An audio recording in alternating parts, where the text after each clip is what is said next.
সিলেটের জনপ্রিয় খাবার লাই পাতা। লাই পাতা চিনে না এমন সিলেটি পাওয়া দুষ্কর। হ্যালো এভরিওয়ান, আসসালামু আলাইকুম। আজকে আমি আপনাদের লাই পাতা দিয়ে মাছের একটা রেসিপি দেখাবো। সিলেটের মানুষ কিন্তু বেশিরভাগ সময় লাই পাতা দিয়ে ভর্তাটা পছন্দ করে মাছ সাথে দিয়ে। তো আমার কাছে ভর্তার পাশাপাশি লাই পাতা দিয়ে যে কোনো মাছের যে তরকারিটা ঝোল করে রান্না করা হয় সেটা খুবই ভালো লাগে।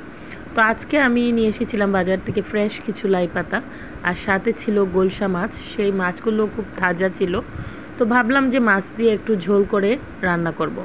তো মাছ যেভাবে আমরা রান্না করি সব মশলা দিয়ে প্রথমে কষিয়ে নিয়েছি, এবং কষানোর পরে মাছগুলো একটু তুলে নিয়েছি, এবং সেই মশলাতে আমি কেটে রাখা, পরিষ্কার করে ধুয়ে কেটে রাখা লাই পাতাগুলো দিয়ে দিব। এবং লাই পাতা যখন কিছুক্ষণ সেদ্ধ হবে আমি ঢেকে দেব। ঢেকে দেওয়ার পর কিছুটা সেদ্ধ হয়ে আসলে এটা থেকে পানি বের হবে, সামান্য একটু পানি দিয়ে ঢেকে দেব। তো এই লাই পাতাটা সিলেটের বাইরের অঞ্চলের মানুষ চেনেন কিনা জানি না, অনেক জায়গায় এটা থাকে না। এই পাশে আমি চুলায় জলপাই আর টমেটো দিয়ে একটা টক বসিয়েছি, সেটাও আমার একটা ফেভারিট খাবার। গরমের দিনে টক কিন্তু খুবই ভালো লাগে, আর শীতের দিনে যে টমেটো পাওয়া যায় সেটা দিয়ে মাছ দিয়ে যে টক রান্না করা হয় অনেক মজা। তো দেখেন আমার লাই পাতা থেকে কিন্তু পানি বের হয়ে আসছে। তো একটু এভাবে সেদ্ধ হয়ে আসলে, ঝোল ঝোল হয়ে গেলে আমি মাছগুলো দিয়ে দিব। যে মাছগুলো তুলে রেখেছিলাম সেগুলো ভেজে দিলেও হয়। তো আজকে মাছগুলো খুবই তাজা ছিল, কাটার সময় এগুলো নাড়াচাড়া করেছে, দেখে ভালোই লেগেছে। তো ভাবলাম যে এভাবে রান্না করলে কষিয়ে ভালো লাগবে। তো আমি এই মাছগুলো উপরে দিয়ে দিলাম। এখন আরও কিছুক্ষণ জাল করব।